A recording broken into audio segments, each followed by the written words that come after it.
सुबह के तकरीबन 7:30 हो रहे हैं दोस्तों, और मैं ब्रेकफास्ट करके अपने खेतों की तरफ आ चुका हूं। ब्लॉग स्टार्ट करने से पहले मैं स्टार्टिंग कर लेता हूं दोस्तों। हेलो नमस्ते प्रणाम, मेरा नाम है सुनील ठाकुर और आप देख रहे हैं पहाड़ी जिंदाबाद। अगर आप मेरे चैनल पर नए हैं तो कृपया इसको लाइक शेयर सब्सक्राइब करना ना भूलें। हमारे पीछे हमारे खेत हैं जो बिल्कुल अब खाली हो चुके हैं दोस्तों, क्योंकि गेहूँ की कटाई अब खत्म हो चुकी है हिमाचल में। और आजकल काम चला है बड़ियांगा का। बड़ियांगा अगर आप हिमाचल से हैं तो आप जानते होंगे, आउट ऑफ हिमाचल तो मैं आपको बता दूं कि खेतों में जो कांटे होते हैं दोस्तों, उनकी छंटाई करने को हम बोलते हैं बड़ियांगा, जो हम कर चुके हैं। क्योंकि कई जगह आप देख सकते हो दोस्तों राख बची है, तो वही कांटे हमने जलाए हैं। और ऐसा सा काम है आजकल। आगे खेतों में हम खाद डालेंगे, जैसे गोबर फेंकेंगे सारे खेतों में, फिर मक्की की बिजाई करेंगे, जो आप आने वाले ब्लॉग में देखेंगे दोस्तों।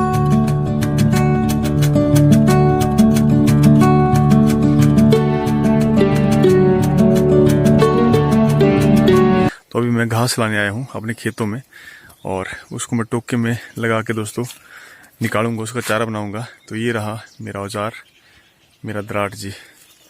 और गर्मियों में ऐसा है कि घास लाने की भी काफ़ी दिक्कत होती है दोस्तों, क्योंकि सारा जगह घास सूख चुका होता है और पेड़ों पे भी कम ही कम घास होता है। और एक ही पेड़ है जिस पे घास आजकल मैक्सिमम मिलता है। एक तो पीछे ये पेड़ है दोस्तों, इसका नाम है रसुनिया, और दूसरे सहतूत। आपने पिछले ब्लॉग में मेरे देखेंगे दोस्तों, तो उसमें मैंने बताया था। तो आज मैं घास लाने जा रहा हूँ भैंसों के लिए, और सहतूत मैं काट के लाऊंगा। उसको हम टोके में उसका चारा बनाते हैं। यही कुछ छोटा मोटा घास हम आजकल ले जाते हैं दोस्तों, क्योंकि हरा घास आजकल कहीं आपको देखने को नहीं मिलेगा, जैसे आप मेरे पीछे देख रहे हैं। गर्मियाँ हैं और गर्मियों में ये मुश्किल काफ़ी होती है पहाड़ों में। और आपके यहाँ आप लोग क्या काम कर रहे हैं, आप मुझे जरूर कमेंट करके बता सकते हैं। माँ मुरारी धार जो आप देख रहे हैं दोस्तों, और सूर्य देव जी सामने हैं। तो माँ मुरारी धार आपको क्लियरली नहीं दिख रही होगी। उसका रीज़न ये है कि आजकल धुंध जैसा आ सकता है, धुआं जैसे आग किसी ने लगाई हो, वैसा कुछ आपको देखने को मिलेगा चारों तरफ। और विजिबिलिटी बहुत कम है, धुंध जैसी छाई हुई है। अब पता नहीं गर्मी की वजह से है, या किसी ने कहीं आग लगी होगी उसकी वजह से है, या फिर मौसमी कुछ ऐसा है। ऐसा एग्जैक्ट मुझे नहीं पता है, और आप कमेंट करके बता सकते हैं कि ऐसा क्यों है आजकल।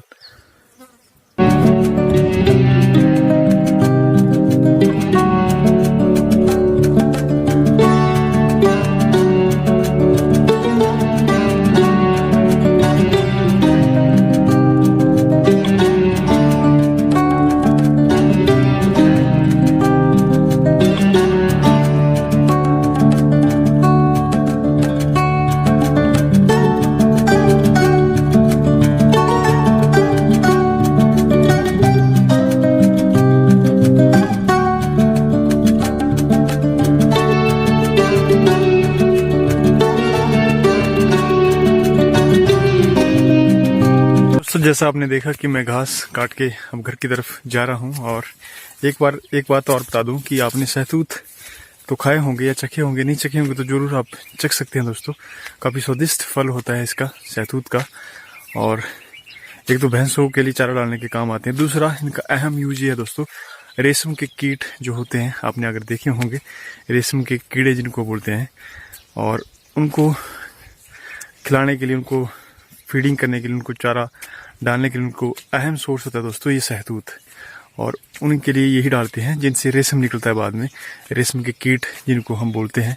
और कई लोग पालते हैं उनको, हमारे लैंग्वेज बोला है, पहाड़ लैंग्वेज में उनको बोलते हैं दोस्तों कोथे पालना बोला हमारे लैंग्वेज में, और तीनों तूत ही पावा है। तो ऐसे कुछ यूज है, हर एक चीज़ का अपना अपना एक महत्व है, अपना अपना एक यूज है, अपनी अपनी क्वालिटी है। और वैसे ही हम इंसानों में भी ऐसे ही है दोस्तों, अलग अलग लोगों का अपना अपना एक व्यवहार है, बात करने का तरीका है, अलग अलग चरित्र है, और अलग अलग अपना स्टाइल आप बोल सकते हैं। तो ऐसा ही ये प्रकृति की बनाई हुई हर एक चीज़ दोस्तों, जो भी चीज़ उसका अलग एक महत्व है, अलग एक यूज़ है, अलग व्यवहार है। तो ऐसे ही है जिंदगी। और आप लोग सहतूत को और किसी काम में यूज करते होंगे तो मुझे ज़रूर आप कमेंट करके बता सकते हैं दोस्तों। मैं कमेंट करने इसलिए बोलता रहता हूँ क्योंकि कमेंट करके जब आप अपनी चीज़ें बताते हो, जैसे सहतूत को हमारी लैंग्वेज में बोलते हैं तूत, तो आपकी लैंग्वेज में पता नहीं क्या बोलते होंगे। तो आप जब ये कमेंट करके बताते हैं दोस्तों, तो और कोई कमेंट किसी और कम्युनिटी का, किसी और स्टेट का बंदा जो कमेंट पढ़ता है, उसको नई नॉलेज मिलती है। तो ऐसे नॉलेज का आदान प्रदान होता रहता है, जिसको हम एजुकेशन भी बोलते हैं। तो ये चीज़ आप जरूर करनी चाहिए। आपको कुछ भी नई चीज़ आपको पता हो किसी भी चीज़ के रिगार्डिंग, तो आप जरूर कमेंट करके बता सकते हैं, जिससे नॉलेज बढ़ती है और नई चीज़ों का पता चलता है।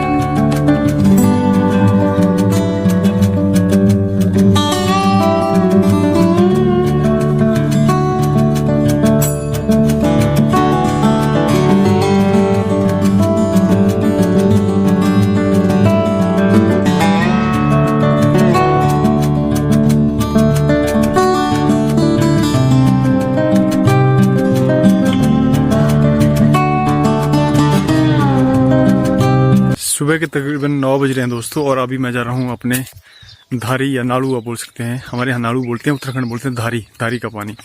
और वही मैं लेने जा रहा हूँ दोस्तों, क्योंकि वहाँ का पानी पीने लायक होता है और शुद्ध स्वादिष्ट पानी होता है, जो हम पीने के लिए वही पानी यूज करते हैं।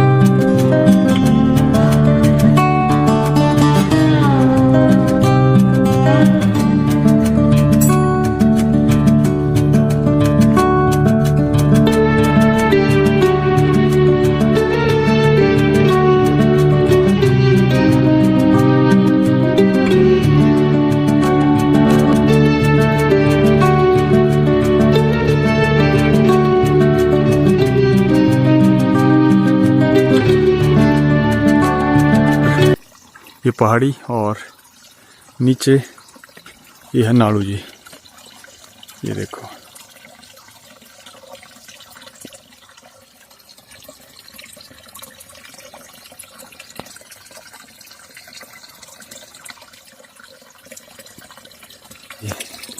इस चट्टान के नीचे, और यहाँ से निकलता हुआ पानी दोस्तों, जमीन से निकलता हुआ पानी, और सीधा यहाँ से देखो, आहा। और पानी पीने में इतना स्वादिष्ट है दोस्तों कि आप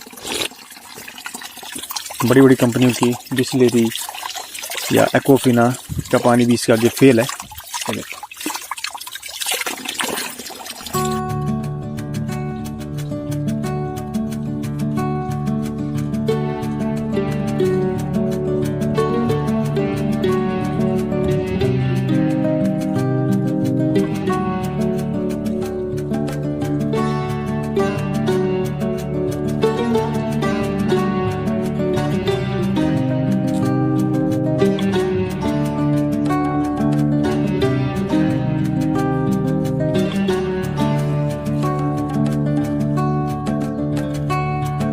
आपके यहाँ भी ऐसे ही पानी के नेचुरल रिसोर्सेज हैं तो आप जरूर मुझे कमेंट करके बताएं।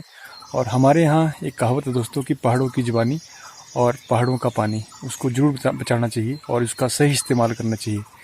तो जवानी का मतलब उसको नशे पत्ते या कुछ गलत कामों में यूज़ नहीं करना चाहिए। जब यंग यूथ जो होता है और पानी जो होता है दोस्तों, उसको व्यर्थ नहीं गंवाना चाहिए, उसका संरक्षण जरूर करना चाहिए। और ये पानी ऐसा ही चलता आ रहा है दोस्तों, जब से हम देखते हैं, जब से सोचते समझ लायक हुए हैं, तब से ऐसा चलता रहा है। तो हमारे बुजुर्ग भी ऐसे बोलते हैं कि 50 सालों से 100 सालों से पानी ऐसा ही है, लगातार आता रहता है, कभी ये बंद नहीं होता, कभी सूखता नहीं है दोस्तों। धारी या नाड़ू का पानी आप इसको बोल सकते हैं। मेरा घड़ा भर चुका है और ये देखो।